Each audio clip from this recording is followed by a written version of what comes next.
The scream of help echoed through the Ashu family mansion, marking the beginning of a bloody tragedy. A girl hung by her neck in the stairwell, a prestigious family drowning in an ancient curse and inherited sin. Anya, a college student, was unwittingly called back to resolve a crisis, only to find herself trapped in a deadly vortex, where every life lost became a soul imprisoned in a strange black and white photograph. With each death, another shadow appeared in the photo. When the last shadow smiled, the picture would become a complete murder weapon. But who was truly orchestrating this bloody curse? And could she survive before her own name appeared in the frame? Help! A corpse hangs from the second-floor staircase. The scream resonated through the Ashu mansion. The deceased was Sarah Hashu, the eldest daughter of David Hashu, the family's eldest son and heir. Anya stretched after finishing her homework, ready to eat, when her mother's call came through. "Hello, Mom. Is something wrong?" "Anya, are your studies very busy lately?" "I'm fine, Mom. Finals are still over a month away." "What's wrong? If you're not busy, take a few days off and come home." "Something's happened in our family. Something important, Mom." A hint of panic flashed in her eyes. "It concerns you. A lifelong matter. Just 2 or 3 days off. See if you can arrange it." Hearing lifelong matter, a jolt went through her. She secretly wondered, "Dear Mom and Dad, trying to set me up on a blind date again?" "Mom, I'm not interested in blind dates." "Nonsense. It's not something I can explain in a few words. Come home, and I'll tell you everything. Don't worry. No one's forcing my daughter into a blind date.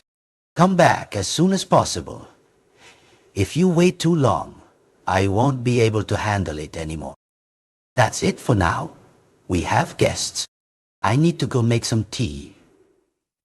Anya couldn't fathom what family matter concerned her so much that her mother was in such a frantic state. "Well, I'll just ask for a few days off until the end of the week, then return. I haven't missed a single attendance for these classes all semester. Taking 1 day off shouldn't be a problem. Lily, I have to go home tomorrow for a family matter. If there are any classes left, please mark me present. I'll probably be back on Sunday." "Why are you leaving so suddenly?" Lily asked. "I'm not sure. My mom called me back to see what's going on. She quickly booked a ride for early tomorrow morning and simultaneously sent a brief message to her boyfriend, Ben. A couple of minutes after sending the message, he replied concisely, 'Drive safe.' She frowned slightly at the message. It wasn't quite his usual way of responding. She only packed 2 or 3 outfits, but when she saw a box on her bookshelf, she casually put it into her backpack. They were talismans Ben had given her to ward off evil spirits. By the time she arrived home, it was almost noon. As she stepped inside, she saw her parents waiting, with a lavish meal already spread on the table. After dinner, her mother peeled fruit as she finally began to explain. "There's something your father and I are only telling you now." "Only you?" "Our family, the Anya family, has been under a curse. We couldn't bear daughters, or if we did, they would die young. This curse was brought upon us by a family member themselves. It wasn't until your great-grandfather's generation, he was a highly educated and influential man, that he met a sorcerer from the Xiao family. The Xiao family helped your great-grandfather break the curse so that he could have daughters. But by the fourth generation, which is yours, the direct female descendant of your great-grandfather must marry into the Shao family. Otherwise, the curse will fall upon the Ma family once more. You mean that daughter is me? Exactly. You are your great-grandfather's only direct female descendant. When you were born, your father invited a fortune teller. He said your fate was to be a daughter-in-law of the Xiao family. Otherwise, you wouldn't live past 25. You want me to marry a son from the Xiao family? She asked, terrified. Not exactly. The Xiao family was quite close to the Ma family in your great-grandfather's time. But after both great-grandfathers passed away, contact dwindled. By your father's generation, they barely knew each other by name. Before he passed, the Xiao family's great-grandfather also arranged a marriage alliance between the two families. Now, the Xiao family is a powerful and wealthy clan. They don't need the Ma family, and the engagement is merely a wish from their ancestors. Moreover, even if they agreed, becoming a daughter-in-law in the Xiao family would surely put you at a disadvantage, subjected to their strict custom. Being part of an affluent family is never easy. Honestly, no matter how powerful the Xiao family is, your father and I don't want you to marry into. So, for the past few years, we've been searching, hoping to find a way to break this curse and save you from your fate. Finally, last weekend, your grandfather heard news of a highly skilled sorcerer in Thanho. Tomorrow, your brother, your parents, and you will set off. Anya never imagined she had such a strange destiny. Remembering something, she quickly asked, why did the Ma family curse their own family?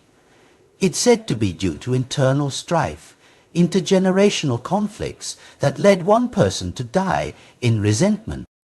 Before dying, that person cast a curse upon our family. Your father said that conflict stemmed from the prevailing preference for sons over daughters at the time. The one who cast the curse was also a Ma family daughter.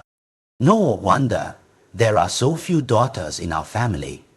It's because of the family curse. This whole situation was somewhat intriguing, and there was nothing to lose. Well, a trip tomorrow would be a good experience and put my parents at ease. She was almost 20 years old. That meant she had almost 5 more years until that fate would manifest. If she didn't marry or married someone from the Xiao family, she wouldn't escape the calamity until she was 25. The thought sent a shiver down her spine. She was too young to marry and have children. The sorcerer's house turned out to be a lonely mansion perched on a hill, its luxury evident even from the outside. I so wealthy, yet still a sorcerer? Or did becoming a sorcerer make him so rich? Her brother, Mark Ma, rang the doorbell 3 times before someone opened it. But a woman in her 40s, seeing them, looked suspicious and quickly asked, "Who are you people? We're here to see Miss Helen Katsu.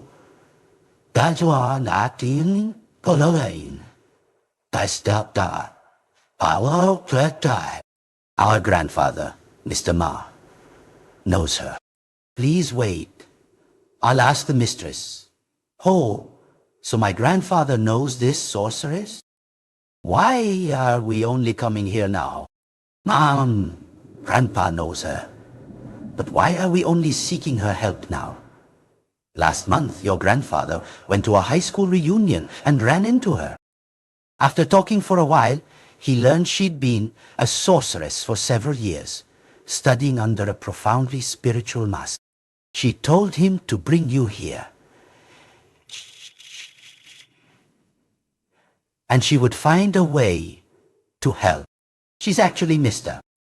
PSU's sister, the owner of this mansion. But since his wife passed away, Helen Shu is now the mistress managing this villa. She never married, preferring to stay single. These people are often particular and scrutinizing, so you two must be careful with your words. The woman who had opened the door now had a much more welcoming expression. Please come in with your children. The mistress is waiting in the living room. The living room was lavish, befitting an aristocratic family, with an unusually large coffee table. Helen Shu sat on an inner chair, a pot of hot tea waiting for them on the table. Contrary to the impression of a powerful woman, Helen Shu looked more like a fairy godmother, her graying hair neatly pinned up, her bright eyes gently regarding them. Come, sit down, everyone. We're all acquaintances. This granddaughter must be Anya, the child Mr. Ma asked me to help. Yes. After they talked for a while, Helen Shu instructed the housekeepers to prepare lunch and guest rooms. Anya observed the living room for a moment and noticed a friction mark, as if from a rope, on the second-floor stair railing. She saw the fearful expressions on the housekeepers' faces as they entered the mansion. Ms. Hua, Hashu, may I be so bold as to ask something? Is it true your family recently experienced an unpleasant incident? Her mother quickly kicked her foot. What a strange question, child. Ms. Su, please pay no mind. She doesn't know any better. Helen Su smiled faintly. A clever girl. Yes, 2 months ago my niece, also my brother, Mr. Hashu's granddaughter, passed away. When she was found, she had hanged herself on the staircase. The police concluded it was suicide, but I don't believe it. I am a sorceress, but not a medium. I cannot summon spirits. I only deal with matters of the living, not the dead. I see. So, have you tried inviting someone else to summon her soul? I have, but it was unsuccessful. My brother despises such things, so no one dares to mention it anymore. Even though I am a sorceress, I don't perform rituals, so he turns a blind eye. Then why did you pursue this profession? Wouldn't that conflict with your brother? Mark asked. Helen Shu smiled gently. Everyone has their fate. If one goes against their destiny, life becomes far more bitter. It's better to go with the flow, wherever it may lead. This is my karma, the consequence of past lives. They were led by a housekeeper to the 3rd floor to rest, right next to Helen Shu's room. As they passed the 2nd floor corridor, Anya noticed a black and white photograph of a family dressed in old-fashioned clothes. There were 4 people, but their faces looked like corpses. She stood there, gazing for a moment. It seemed as if the people in the picture were staring at her, and she even felt they were smiling. The housekeeper, seeing her lost in thought staring at the photo, quickly pulled her away. Hey, don't look at that. They're still hiding here. Anya, surprised, asked further, why hiding and not staying? It's like an ancestral altar photo, and it's black and white. Sister, are there many people living in the Shu family house? About 10 people, not counting the housekeeper's driver and security guard, that makes 15. By afternoon, her parents and brother Mark had returned home. Anya would stay for another 2 or 3 days with Helen Shu to find a solution to her problem. She quickly took a picture of the photograph and sent it to Ben, but since noon she hadn't received any message from him.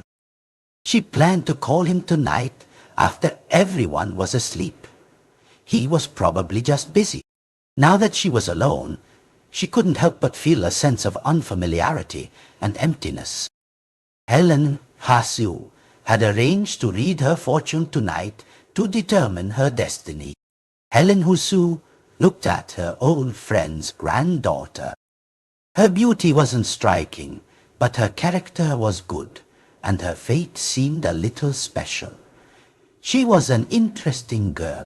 Helen Hasu remembered her younger self, full of passion and drive at Anya's age.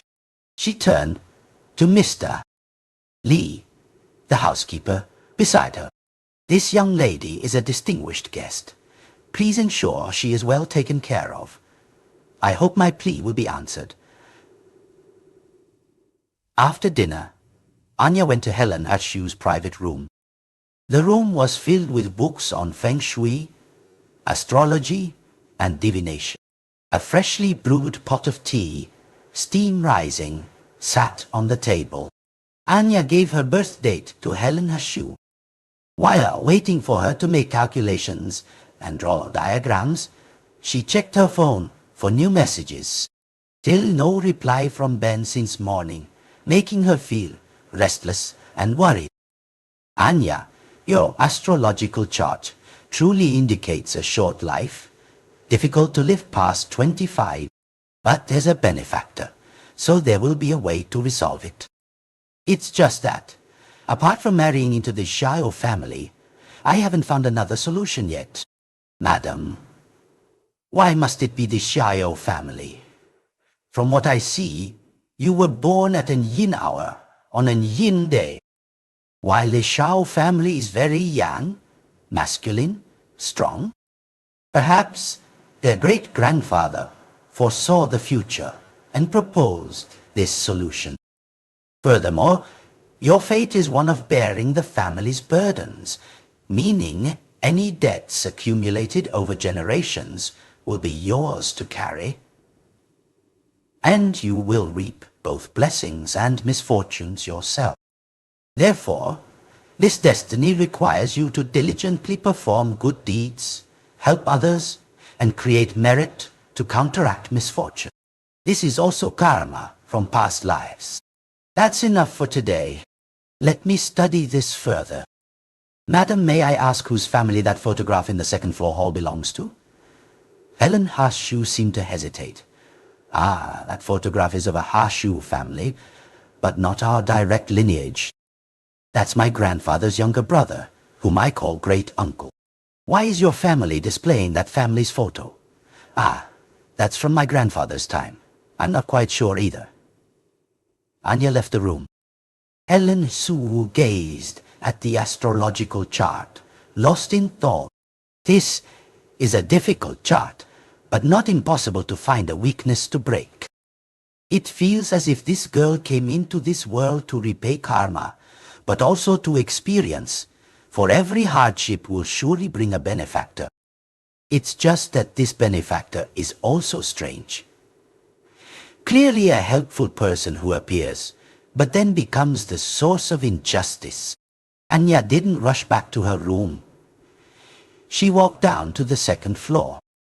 She wanted to look at that Hasu family photograph once more, under the yellow light of the hallway. Anya clearly saw each face in the picture. The woman was holding a 2 or 3-year-old boy. A dapper man in a suit stood beside them. In front of them was a girl, about 10 years old, with braided pigtails. Suddenly, Anya shivered. It seemed as if the woman was smiling at her. "Anya, what are you doing?" It was David Hasu, Mr. Hasu's eldest son, whose eldest daughter had passed away just 2 months ago. He and his wife had 3 children. Sarah Shu, the eldest daughter, followed by another daughter, and finally, a son currently in high school. "Oh, I was just taking a walk to look around the mansion." "This picture, I suppose the house behind them is the old house where this mansion now stands?" "That's right. The current mansion has been renovated and rebuilt several times. Get some rest. I'm heading back to my room." The mansion residents included the patriarch, Mr. Hashiu, his sister Helen Hashiu, and the families of Mr. Hashiu's two sons. First was David Hashiu, with his wife and 3 children. The second was Mark Hashiu, with his wife and 2 children, also in high school. Additionally, there were 2 housekeepers, a driver, and a security guard. She suddenly remembered what had happened at the Bai family mansion a few months ago. How many more secrets does this Hashiu family hide? She sighed and walked up to the 3rd floor, returning to her room. Still, no reply on her phone. She dialed Ben's number, but only heard a prolonged ringing tone. No one picked up. A premonition of ill omen rose within her. He had never been out of contact for so long. She tried calling again, but only received the same ringing tone. She quickly called her friend, Chloe. Miss Ma is back in her hometown, but she still won't let this old man rest, huh? Did you see Ben today? Have you been able to contact him? Not at all. But I have a class with him tomorrow. I'll let you know if anything comes up. All right then. Please, tell him to call me back right away. Tick-tock, tick-tock.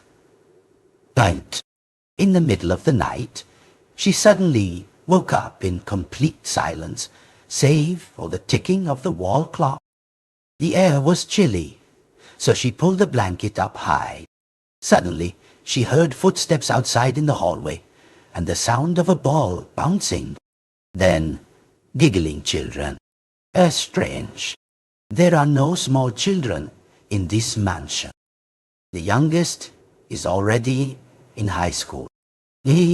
Bow, bow. Come here quickly. It was a little girl's voice, followed by the clear laughter of another child. Or could it be the 2 children from that photograph? A cold shiver ran down her spine. She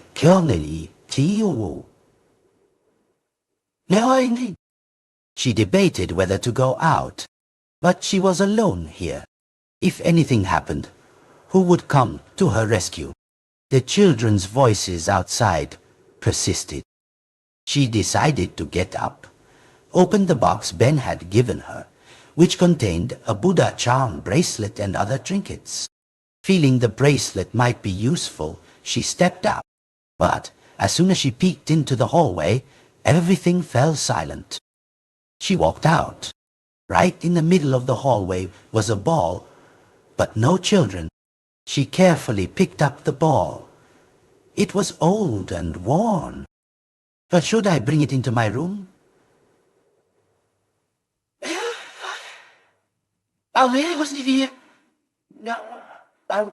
After a moment's thought, she placed the ball back where it was and went back into her room. The moment she turned her back to leave, a voice rang out. Come on, big sister. Come play with us. She quickly turned around, but saw no one. The giggling resumed, and then the ball suddenly rolled away, down the stairs, and into the 2nd floor hallway. Seeing this, Anya quickly followed. The ball stopped right in front of the photograph of the 4 people. Although the nighttime light wasn't clear, she saw the little girl in the photo smiling eerily at her. Not only that, but she seemed to realize that besides the 4 people, there was a shadow of someone else behind them. Looking closer, it resembled the shadow of a girl. Anya decided to go back to her bedroom and observe it in the morning. When she turned to leave, she noticed the ball on the floor had vanished. A blood-curdling scream pierced the chilly air. Anya shot up, throwing off her blanket and rushing downstairs. Amy, a housekeeper, sat paralyzed on the floor, her face ashen. drained of all color. In the kitchen, the eldest daughter-in-law, David Hashu's wife, lay motionless, leaning against the kitchen cabinet. On the floor, a pool of blood spread from her wrist, a fruit knife beside her. According to Amy, 30, who discovered the body, the eldest daughter-in-law habitually woke early, usually around 5:00 a.m., to prepare food for the family. The housekeepers also woke around that time. But, for some reason, this morning, both Amy and Mr. Lee overslept, only waking at 5:30 a.m. When they went down to the kitchen, they discovered the horrifying scene. Both Amy and Mr. Lee were anxious and terrified. Perhaps they feared punishment for oversleeping and failing to save her. The second son, Mark Hashu, rushed over. Father has already called the police, but they said the road up here is blocked by a landslide due to flooding upstream. It will probably take another 2 days for them to arrive. Yeah, they did now.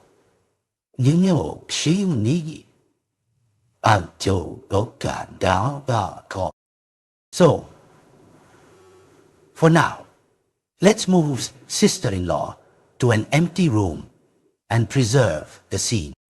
We can use the secondary kitchen temporarily. All right, guard Sang and driver Ben. Quickly come and carry the eldest daughter-in-law to the empty room on the second floor. David Shu remained shell-shocked, standing still without any reaction. Helen Shu looked at her unfortunate niece-in-law, her heart aching. Had calamity truly befallen her family now? She looked at Anya. It seemed this young girl was her only hope now. Boom! Boom! Ha! Thunder rumbled, signaling an approaching storm. Anya was re-examining the photograph she'd taken yesterday, comparing it to the current state of the four-person family portrait. It wasn't just the unclear light from last night.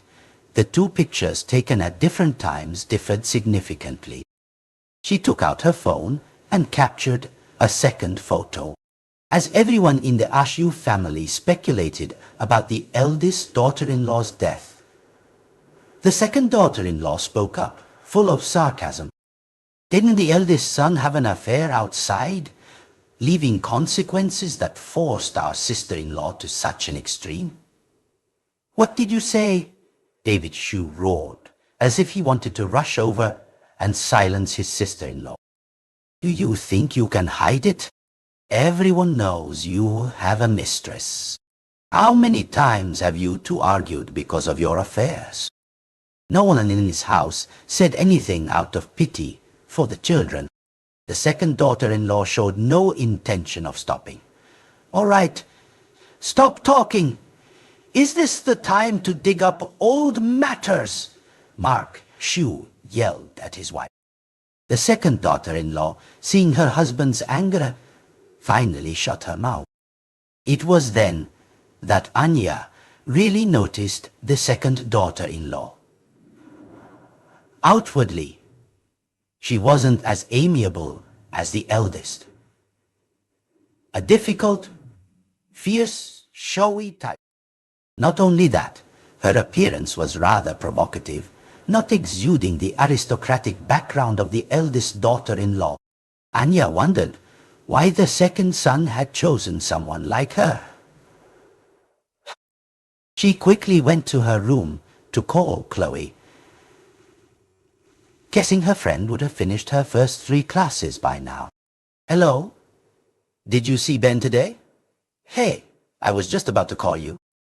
Today, Ben's class was replaced by another lecturer. Not just for 1 or 2 sessions, but a permanent change. What's going on? I'm not sure, but I haven't been able to reach him since yesterday. I'm hanging up now. I'll call you back when I'm free. Beep, beep, beep, beep. Ah! Her phone screen displayed no signal, no internet connection. Anya sighed in frustration. Anya helped Mr. Newell.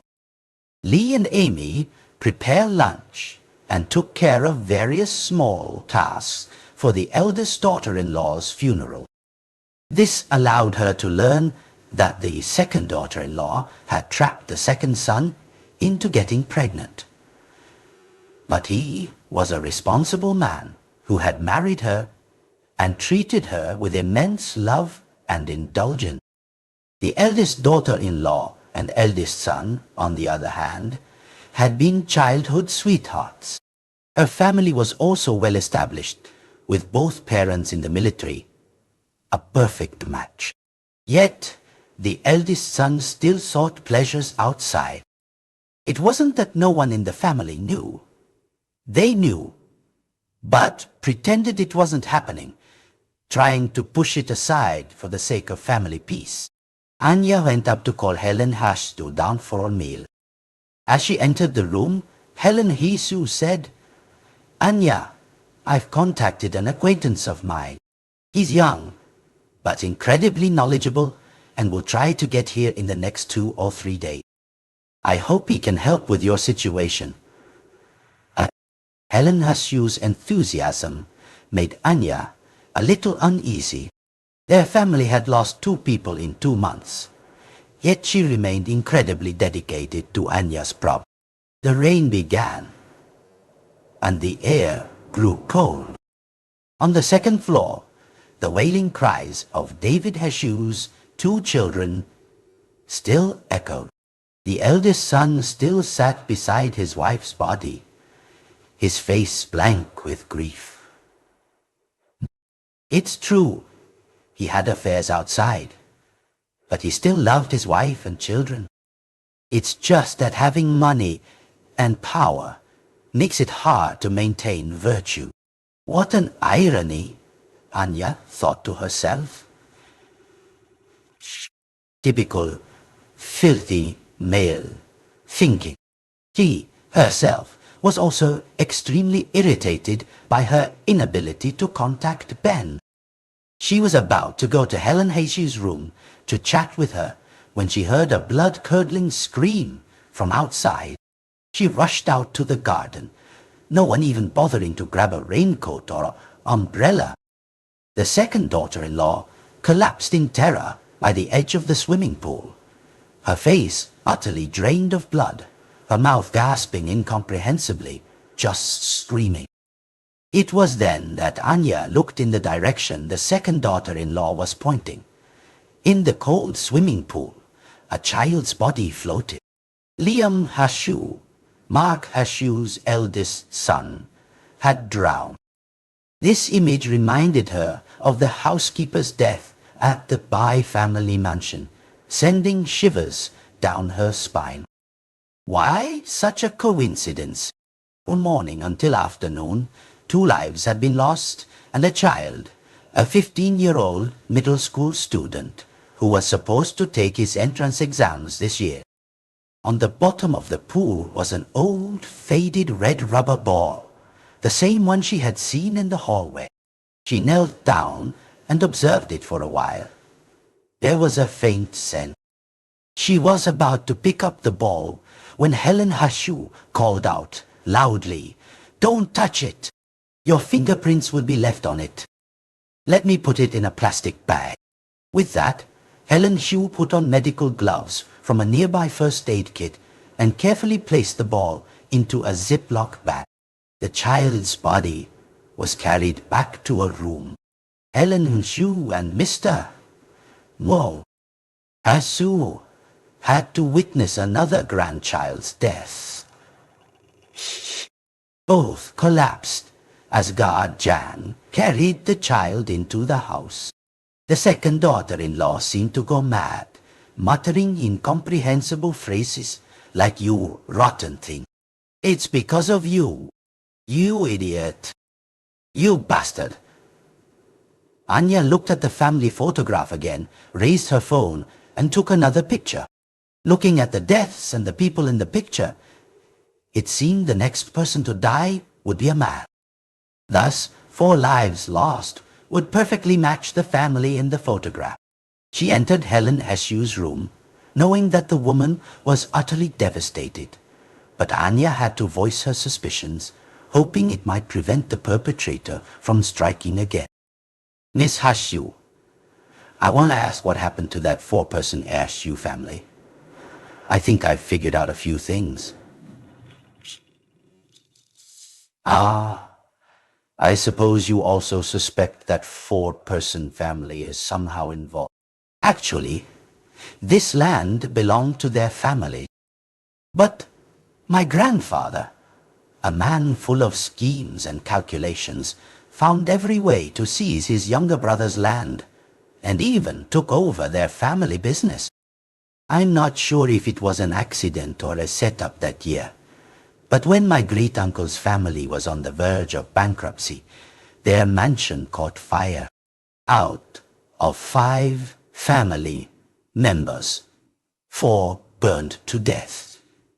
Hey, only a newborn baby was saved by a wet nurse who risked her life to pass the child to a housekeeper outside. That baby was then raised by the maternal side, still bearing the Ashu surname, but the two families never interacted again after that. My grandfather later built this mansion on the foundation of the old house. It's strange how that photograph of the 4 of them somehow appeared inside this house. Yet, no matter what my grandfather did, he couldn't get rid of that picture. Then, seeing it cause no harm, he just left it there year after year. Now, perhaps this family is paying the price for what was done in the past. I think the next person to die will be a man, either Mr. Hashu or Mark Hashu. That would perfectly match the 4 people who died in the photograph. Anya's words seem to startle Helen Hashu awake. You mean they're responsible? No, I don't feel like it's them. But I think there's someone alive involved, perhaps controlling them or playing tricks. This person must hold a grudge against your family. Miss Shu, what about that baby from that year, or their descendants? They do have some contact, but they're not close. The baby grew up, married, and is still a Hashu family member. My father felt guilty towards them, so he arranged for them to have shares in Hashu Corp.T. Currently, the eldest grandson is the director of a subsidiary company. But relations between the two sides remain very cold. What was his name again? I think it was Arthur Hash. So, the suspect wasn't present in this mansion at all. Based on what she had seen and her own knowledge, she couldn't definitively say whether it was ghosts or not. If only Ben were here, at least someone would handle the ghosts. Remembering Ben made her feel annoyed again. She couldn't understand what had happened to him that made him so silent to the world. Anya asked permission to take a walk around the mansion. It was quickly 5:00 p.m. and the sky grew dark and gloomy. She helped in the kitchen, preparing dinner and offerings for the 2 deceased. The 2 bodies, covered with white cloths, were placed in a second-floor bedroom. White candle holders were at their heads, incense burners at their feet, and 2 large platters of fruit were arranged beside them. The second son and his wife, along with the eldest son and his children, did not leave the room for a moment, their stifled sobs unending, occasionally breaking into wails. Anya used this time to gather more information about the ASU family members and their business activities. Taking advantage of the weak, flickering internet signal, she asked Chloe to find more information about the subsidiary company run by the descendants of the other family. For some reason, they were extremely secretive, and the company operated very quietly, rarely appearing in the news. However, the company was listed on the stock exchange with very stable profits. Since she couldn't find any images, Anya had to ask Helen Hashu to show her some photos. Helen, Isu only had a few rare snapshots taken at last year's shareholder meeting. The man, nearly 30, had a very attractive, handsome face, a tall and muscular build not unlike a movie star. The automatic chanting and wooden fish drum, sounds from a cassette player, echoed in the room containing the two bodies. Tonight, the two sons would take turns guarding the coffins, ensuring the incense and candles did not extinguish. If they went out, the spirits of the deceased would not find their way home. Anya lay awake, unable to close her eyes. She carefully re-examined the 3 photos she had taken of the 4-person family portrait. She could confirm it wasn't her imagination. As for the secretive director, she had never met him, so she didn't know what kind of person he was. Perhaps she would have to find more information from the people in the mansion. Also, she had looked through the first victim's belongings and could guess with 80–90% certainty that the girl had been in love. But no one in the family mentioned it. Who could that person be? Ah, ding, ding, ding. Anya. The phone notification made her anxious, but seeing it was from Chloe made her feel a little disappointed. Opening the message, the content inside froze her. Thanks to my wide connections, I heard that your cousin's granddaughter was not a virgin when she died. Seeing this message, the blurry haze in her thoughts seemed to clear up a little. At 10:00 p.m., Amy came up and asked her to help arrange the offerings for the changing of the watch. In the kitchen, the aroma of delicious food filled the air. The cold old offering dishes were taken down and replaced by a sumptuous spread carefully cooked by the 2 housekeepers. In another corner, 3 children were slurping instant noodles. Perhaps the late night rain and cold made their hunger pangs more intense. Why did Uncle's family lose 2 people, but your family only lost 1? David Hashu's son asked Mark Hashu's daughter. Nina, what nonsense are you talking about? David Hashu's second daughter snapped at the boy. Finish eating, then you 2 go to bed. The girl, a final year high school student, had a beautiful and intelligent face. Anya stopped paying attention to the children, carrying a plate of fruit upstairs. Inside, David Shu sat beside his wife's body, his face blank with grief, showing no desire to eat or drink. It seemed his affection for his wife was genuine, but his philandering was inexcusable. This is instant karma, both pitiable and blameworthy. Hey, boom! Ow! Boom! Boom! Thunder still rumbled. Lightning flashed, and the rain and wind showed no sign of stopping. At midnight, Mark Hugh came to relieve David Shu. The eldest son went downstairs to the kitchen, opened the fridge, and took out some food to snack on, his mouth bitter and dry. Everything tasted like cardboard. He grabbed a can of beer to clear his head. In just 2 months, he had lost his wife and daughter. 2 lines of tears streamed down his cheeks. Sir, let me call Amy to cook you something. The housekeeper's voice echoed. Then please, ma'am, a bowl of hot noodles for me. After eating the noodles, it was almost 1 p.m. He intended to go rest, but changed his mind and went to the room where the 2 bodies were kept, planning to chat with his younger brother for a bit. As he stepped into the room, the candles and incense had extinguished. Mark Hasu was nowhere to be seen. He was annoyed by his brother's negligence. David Hasu relit the incense and candles, then went to look for his younger brother. But he couldn't find Mark Hashu anywhere in the house. Sensing something amiss, he quickly called the two housekeepers, the driver, and the security guard to search the surrounding area. Less than 5 minutes later, a man's scream seemed to awaken the entire mansion. Driver Ben had found Mark Hashu. He was found impaled on the sharp iron fence surrounding the mansion. The scene was utterly gruesome, making everyone afraid to look directly. Seeing this, several people immediately vomited, unable to bear it. Finally, David Ashu and guard Zhang were the ones to bring his body down.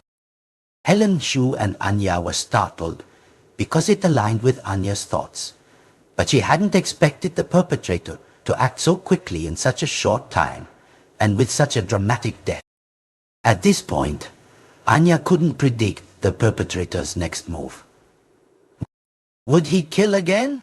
For now, 4 lives had been lost, matching the number of people who died in the fire at the Ashu family's old house that year. Given Mark Hashu's current state, no amount of money would persuade anyone to touch or clean him.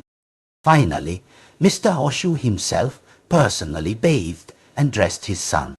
His elder brother, David Hashu, also stood by, helping his father. Suddenly, David Hashu's youngest son burst out laughing. So now each family has lost 2 people. We're even. The child's words sent a chill down the spines of all the adults present. How could a child face death with such cold words? But the boy's next sentence was even more terrifying. Bow, bow. I'm the winner. You two have to play with me. Bow, bow. Wasn't that the name Anya had heard on her first night here? Was he talking to the 2 children in that photograph? Thinking of the photograph, she quickly ran to examine it closely, then hurried to take a picture with her phone. Anya was examining Sarah Hashu's belongings, trying to find any clue about her boyfriend. It seemed Sarah had kept this relationship a secret, likely an unequal match or someone her family disapproved of. There was a notebook, mostly filled with miscellaneous notes, but one page suddenly caught her attention. On that page were 2 interlocking Ashu characters. Suddenly, she found a newspaper clipping tucked inside the notebook. It looked neatly cut from a newspaper, likely a very old one. The paper was yellowed, and the printed images were faded. But it was clear the person who kept it treasured it deeply. The bold headline read, "Fire at Ashu Merchant Family Mansion." She walked past the swimming pool where Liam Ashu had drowned. In this rain and wind, what was the child doing outside by the pool? Suddenly, she thought of the spirits of the 2 children. Hadn't those 2 children lured him out here because their ball was still on the edge and then killed him, or someone killed him? Furthermore, Mark Ha-Su couldn't have accidentally climbed over the wall and impaled himself to death.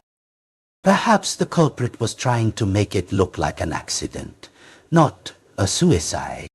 4 people were dead. Would the perpetrator strike again? She couldn't play mind games with this culprit. Now, she could only try to find clues to expose him. Thinking this, she couldn't help but feel afraid. Ben wasn't here. If the culprit played any trick with a curse on her, she wouldn't know how to handle it. The opulent mansion now felt cold, eerie, and terrifying. Everyone's faces etched with a grey pallor. If they were lucky, the police might not arrive until tomorrow evening. From now until then, she worried the culprit would continue to act. "Granddaughter, why are you standing here in the rain?" Ba Zhang's voice startled her. "Oh, I'm worried that with this rain, the road would be blocked, and I won't make it back to school in time for my finals." She tried to come up with a plausible reason. The road will probably be clear tomorrow. The forecast says rain only until noon today. Are you sure? I'm afraid with this rain, it might continue for several more days. Definitely. Come inside now. It's cold and rainy out here. Thank you, Uncle. Her mind had been working all night, so she decided to rest for a while in her room. It was almost 4:00 a.m. when she finally got into bed. As soon as she lay down, she drifted off to sleep. Anya was in a sprawling, very familiar estate. A family of 4 was enjoying tea in the garden. In the distance, a housekeeper held a swaddled baby. Servants bustled in and out. 2 housekeepers chased after their young mistress, who was playing in the garden. The lady of the house enjoyed fresh pastries and waved, telling them, "Slow down." The scene shifted to evening. Suddenly, a dark shadow darted past her eyes, retreating into a room. A moment later, it stealthily ran out, and the room abruptly burst into flames. Because it was night, no one noticed. Anya tried to scream loudly, but the sound was trapped in her throat, unable to escape. She watched helplessly as the fire spread further and further. When the fire raged fiercely, the residents finally discovered it. Servants cried fire and yelled to save the master and mistress and the young lady. A wet nurse, clutching a swaddled baby, ran out of the flames. After that, no one else was saved. The images before Anya's eyes began to distort, stretching like taffy. Faces twisted and shapeless began to surround her, clawing and tearing. The screams for help pierced her ears, her head throbbing. She was in their world, but she couldn't rely on Ben anymore. She had to find a way to escape. But she tried to recall all the methods she had learned somewhere. She remembered him always saying that if she had sleep paralysis, she should chant Buddhist prayers. This wasn't sleep paralysis or anything, but it seemed like the only thing she could do. Namo Amitabha Buddha. Distananier Kortenta Ning Kakalga Quality Omani Padme Humdoto began to appear in her mind. After a while, the ghostly figures began to fade. The illusion ended. When she woke up, she was drenched in sweat. So that year's fire was indeed foul play. Looking at the clock, it was only 5:00 a.m., still pitch black outside. From the room next door, she heard chanting and the rhythmic beat of a wooden fish drum. It was probably Helena Shu performing morning prayers. She wondered if she should go over and ask her a few things. But on second thought, she decided not to ask. After all, it was best not to pry into other people's affairs. In that fire, besides the Aishu family, 2 housekeepers also perished, meaning a total of 6 lives were lost that year, not just 4. After pondering for a while, connecting recent events, she suddenly realized something. The chanting and wooden fish drum next door abruptly ceased. She quickly rushed out, ran to Helen Hasyu's room. The door was unlocked. She hurriedly opened it and entered. The room was empty. The wooden fish drum and prayer book were neatly placed on the table. Anya, terrified, quickly ran down to the living room, swept the entire tray of glass cups from the table, sending them crashing to the floor with a loud clang, and screamed, "Thief! Thief! Help! Thief!" Everyone in the house quickly rushed to the living room. "What's all the screaming about?" Mr. Harshu asked. Anya, looking worried and terrified, stammered, "I saw a dark figure rummaging around. He saw me, got startled, and knocked over the tray of cups on the table. Then he ran outside." "Could that be the culprit?" Amy asked, scared. "Where's Miss Harshu? Why isn't she here?" Anya realized Helen Harshu was missing from the house. How could the culprit have? "Hear this," Mr. Harshu quickly said. "Women and children stay in the living room. Everyone else, spread out and look for Helen. Let me help," Anya offered. "You're a guest of the Harshu family. If anything happens, we won't be able to explain it to your family. It's best you stay with the children," Mr. Harshu said. The men left. Anya also excused herself to go to her room for her phone. However, instead of going to her room, she decided to follow them. Seeing Helen Harshu's room empty, she couldn't be sure if she was outside or had been taken by the culprit. Therefore, she needed to create a situation where everyone would be present. If Helen Harshu appeared, then she was safe. If she didn't, at least the culprit had only just taken her and hadn't had time to harm her. This would temporarily save her life. And who was the culprit? It was all speculation, but she had to take a gamble. He was heading towards the long-abandoned warehouse. He inserted a key into the lock. It clicked open, and the heavy door creaked. She had hidden from afar, waiting until he was out of sight inside. She quickly ran to hide behind the door, peering in. She was right. Inside, Helen Harshu lay unconscious on the floor. He held a hammer, raised it high, intending to strike Helen Harshu. Anya swiftly rushed forward, stabbing him in the calf with the fruit knife. He screamed in pain, shoving Anya, who fell into a corner of the warehouse. The impact sent a wrenching pain through her chest. She screamed, "Help! Help!"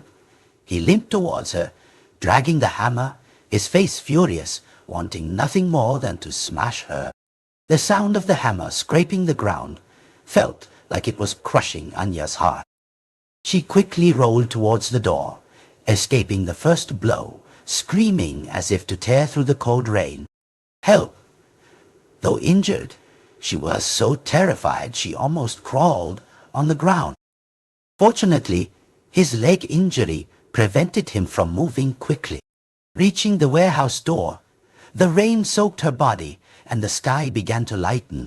She could faintly see the concrete path in the garden. She ran headlong, screaming. In front of her was David Harshu. He must have heard her screams and rushed over. Seeing David Harshu, he flinched, no longer pursuing her, and ran back into the warehouse. Another prey was still waiting for him to deal with. "Anya, what's wrong?" She felt like a drowning person grasping at a rope. "Uncle, save Madam in the warehouse." Hearing this, David Harshu quickly ran towards the warehouse. She continued to scream in the rain. "Help! Help! Help! Murderer!" Next, the other residents of the mansion also managed to arrive. She quickly pointed towards the warehouse. "Murderer! Hurry! Save them in the warehouse."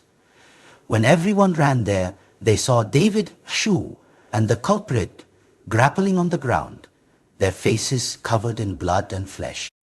Everyone quickly pulled the two apart, helping the unconscious Helen Harshu up from the ground. Everyone looked bewildered, not knowing what was happening. "Anya, so it was you all along. You deliberately reported a thief to split us up. But in reality, You staged it to easily murder the mistress. You didn't expect me to discover you, so you played the victim. Mr. L. David, when I saw you, I thought you were her accomplice, so I rushed in to save the mistress. I didn't realize it would cause a misunderstanding. It was dark, and I couldn't see clearly, which led to this unfortunate situation. His preemptive accusation made everyone look at her in confusion. He continued, I suspected you from the start. Ever since you stepped foot here, the master's family has faced trouble. If not you, then who? I've been watching you all along.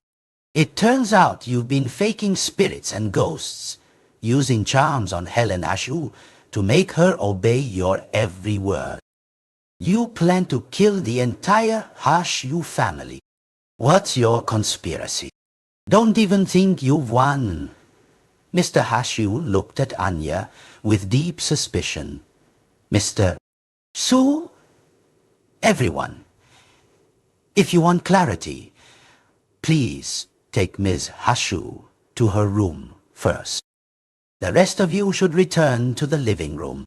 Everything must have a beginning and an end. Mr. Ashu nodded in agreement. Anya, drenched and freezing from the rain, was led to the living room, her hands bound to prevent her from harming anyone. Mrs. Zhang, a housekeeper, guided her, holding an umbrella to keep her dry, even though it was guard Zhang who was incessantly accusing her of being the culprit. You killed the eldest daughter-in-law. That morning, you drugged Mrs. Zhang and Amy's food to make them oversleep. Then you murdered the eldest daughter-in-law. You also lured the young master to the pool and pushed him in to drown. And then the second son, you lured him out there, killed him, and threw him onto the fence. I even saw you at the scene, covering your tracks. Are you done talking? If so, then be silent. Don't utter another word. Now it's my turn. Uncle Zhang, or is it Uncle Ha or Uncle Lai? Her question made everyone in the room turn pale. If you've forgotten, let me remind you. Perhaps we should start with the original owner of this land. In that fire year, a total of 6 people died. Besides the 4 Ashu family members, there were 2 housekeepers. One named Ha, and one named Lai. Which of their descendants are you, uncle? At that time, the youngest child was still a baby, and sent to be raised by the maternal side. Not only that baby, but its wet nurse also went along to care for the child. That wet nurse was the wife of Mr. Li, who died in the fire. Helen Hasu told me this. Counting generations, you must be the 3rd generation, right, uncle? And the 4th generation of that baby must be Arthur Ashu, your young master.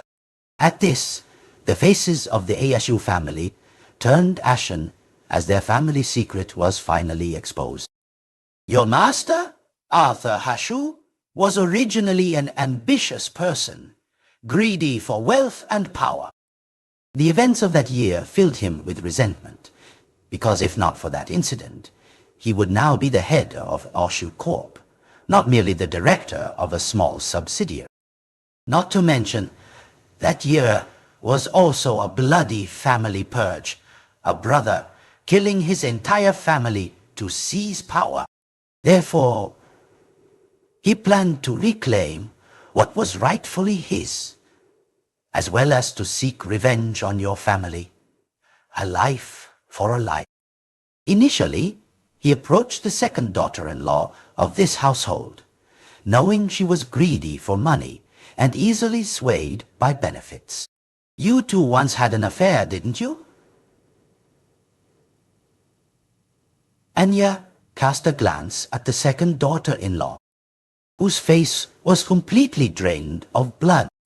The second daughter-in-law was promised a bright future of wealth and power, and she willingly conspired with him. She was the one who brought guard Zhang here to facilitate their actions. Next, he approached Sarah, Eshu, under the guise of a great uncle. With his handsome, intelligent, and talented appearance, it wasn't hard for him to make Sarah Hashu fall for it. Legally, by the fourth generation, they could marry, but morally, he was her great uncle. Sarah Hashu was just a pure girl. She couldn't escape his trap. Not only that, they developed a romantic relationship. She felt immense remorse, but what led her to commit suicide was probably her discovery that he was using her to exact revenge on her family. Oh, and the second daughter-in-law also played a part. She constantly hinted at their relationship, calling it scandalous and incestuous, pushing Sarah Hashu to the point where she couldn't bear it anymore and chose to commit suicide. At this, David Hashu collapsed to the ground. Mr. Hashu was trying to maintain his composure. That's why no one knew who Sarah Hashu's lover was, because she couldn't tell anyone. If you ask why, in her notebook, there's a page with 2 interlocking Hashu characters, and the newspaper article about that year's fire was clipped into that notebook. In addition to the autopsy revealing she was no longer a virgin. Anya took a sip of milk and continued. As for the eldest daughter-in-law, we still need to ask the second daughter-in-law, don't we? The second daughter-in-law and guard, Zhang, collaborated to kill the eldest daughter-in-law. The eldest daughter-in-law had a habit of waking early. That night, Mrs. Zhang and Amy had already been drugged. Guard Zhang held the eldest daughter-in-law tightly, while the second daughter-in-law used a knife to cut her wrist, then staged the body in the kitchen corner to look like a suicide. That's why when everyone found the eldest daughter-in-law's body, she insisted it was suicide, even using the excuse that the eldest son had an affair and had just lost his daughter to divert attention. At this, everyone saw David Hashu lunge at the second daughter-in-law, choking her. If no one had pulled him off, a murder would certainly have occurred. Slander. Where's your evidence that you dare say that? The second daughter-in-law's voice rang out. Even now, you're still foolish. Do you think Arthur Ashu genuinely cared for you? He arranged everything so that, in the end, he would remain an innocent bystander. As for you, you've helped him kill your husband and your son. Haven't you been muttering curses at him all this time? Shh. If you need evidence, just wait for the police to arrive. Under the eldest daughter-in-law's fingernails, there are still traces of your skin from when you struggled for life here. What about Liam Hashu? How did he die? Mr. Hashu asked, trembling. That year, a total of 6 people died. 4 were the main family. He was determined to kill at least 4 people, corresponding to the number of family members who died that year. A father, a mother, and 2 children. Liam Hashu was lured out to the swimming pool by guard Zhang and drowned. He even deliberately placed that rubber ball there to blame the ghosts of the 2 children who died in the fire that year, as well as to scare everyone in the house. Where's your proof? Guard Zhang stubbornly asked. When I stood near the ball by the pool, I smelled a sweet scent. At the time, I didn't know what it was, but later, I realized it was the scent of orchids grown in the garden. Who is most likely to carry the scent of orchids? It's guard Zhang and driver Ben.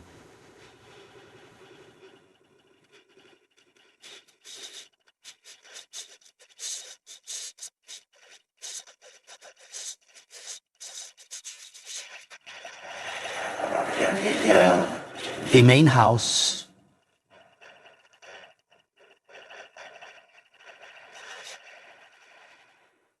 Not the other place.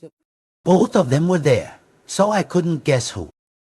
Perhaps I should thank God Zhang for giving me a clue. When I stood at the iron fence, where the second son's body was found, I spoke briefly with God Zhang. Didn't you say the rain would stop by tomorrow afternoon? Then I asked again, with a doubtful look, and you emphatically replied, definitely. Clearly, phone signal and internet were weak and intermittent, yet you had precise information. It's plausible you tried to contact someone outside with an important purpose, the weather forecast, to act. And if you could get a little internet to check the weather, your answer might have been the forecast says sunny, or I saw it online. But because your accomplice only reported the weather situation, and not where they checked, you could only reply with those two words. Definitely. You're now. Since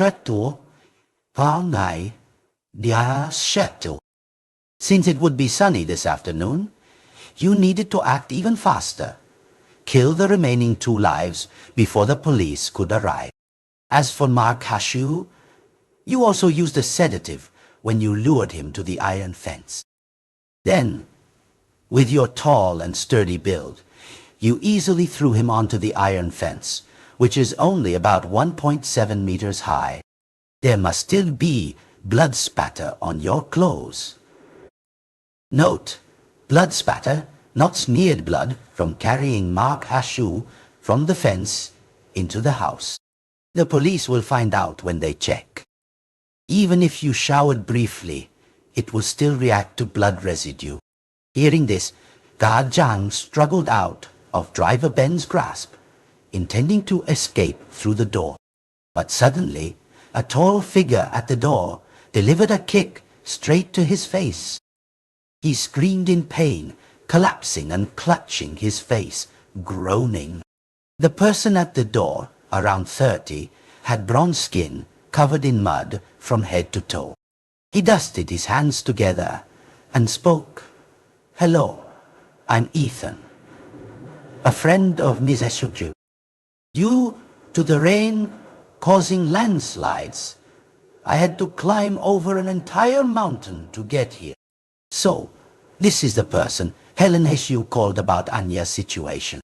Young lady, excellent detective work. I'm sure the police will be here soon now. Suddenly, the blaring sirens of police cars echoed from a distance. In the east, the sun was gradually rising.